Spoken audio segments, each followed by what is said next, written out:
As the 2023-24 NBA season commenced, LeBron James took off running, playing better than any player in league history going into their 21st season. But he's continued to outdo himself. Let's look at LeBron James and the Lakers season so far, and if you enjoyed this video and want to see more, please consider subscribing.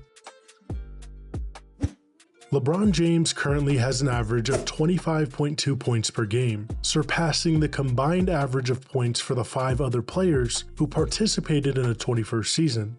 However, the most remarkable aspect of this season for James is the enhanced efficiency. Despite already establishing an unparalleled level of efficiency and longevity in his GOAT-level career, he has somehow elevated his efficiency even further in the 23-24 season. Through the first 24 games, LeBron is posting among his best numbers in field goal percentage, 2-point field goal percentage, 3-point percentage, and true shooting.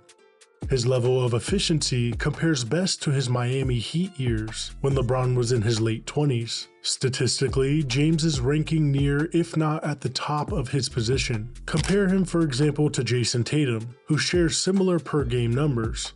But the difference is clearest in efficiency. This year, they have an identical defensive rating also, and LeBron James is leading Tatum in both steals and blocks. One interesting part of year 21 LeBron is that he is playing a totally different style than we are used to. He's playing more off-ball, leaving D'Angelo Russell and Austin Reeves to run the offense more than previous years, and his minutes are near his lowest of his career. LeBron's usage rate is currently at 29.7%, matching his usage from his second year in the NBA, back in the 04-05 season. And while those indicators point to him taking a lesser role, that isn't totally accurate. The Lakers are still relying on the near 39-year-old in the clutch, where LeBron ranks 5th in all of the league in total made clutch points. Clutch points being points that are scored when the score is within 5 points, within the last 5 minutes of the game.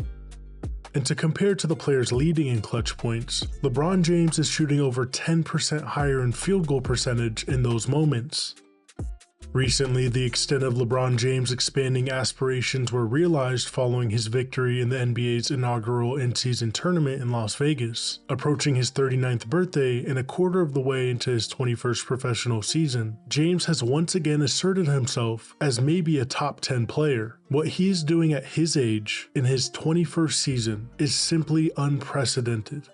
But of course, things aren't perfect in Los Angeles. The Lakers currently sit in the 8th spot in the Western Conference with a 15-11 record, and a big part of their struggles is how they are playing on the road. 9 of their 11 losses have occurred at away games. As per usual, trade rumors are swarming around the Lakers. The Lakers boast depth and versatility in their lineup, yet they lack a secondary offensive playmaker to complement LeBron James. Instead, they rely on a group of highly skilled third options that synergize effectively. The starting lineup struggles with offensive creation and inconsistent shooting, holding a modest 1.9 net rating. This deficiency has promoted discussions about potential trade targets, like Zach LaVine, known for his ability to make challenging shots from long distances. It's common knowledge that D'Angelo Russell, who inked a team-friendly deal this offseason, would likely be part of most trade discussions. However, it's worth pondering the extent of LaVine or another player as an upgrade, despite his substantial long-term contract. Considering D'Angelo Russell's acceptance of his role, improved defensive efforts, playmaking skills, and durability, he is comfortably settled into a starting role,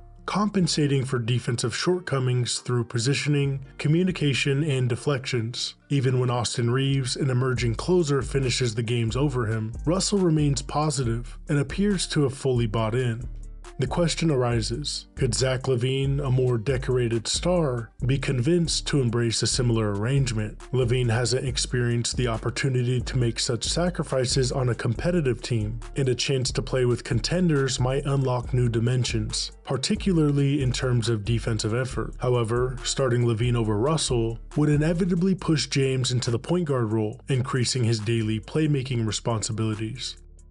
The primary risk with the Lakers' current roster is that too many role players excel either offensively or defensively, but not on both ends, and acquiring LaVine might not address that issue. Maybe a Jeremy Grant could be a more balanced fit, but his $160 million price tag complicates that scenario. And to be honest, it's not certain if the Lakers have the assets to trade for a big name anyways. The truth is, the Lakers find themselves in a familiar scenario, featuring a duo of star players and a collection of uncertain depth. They don't seem like a championship level team, but maybe they are a piece or two away. Who would you like to see in the Lakers uniform? Do you view them as serious contenders? Let us know in the comments, and please consider subscribing.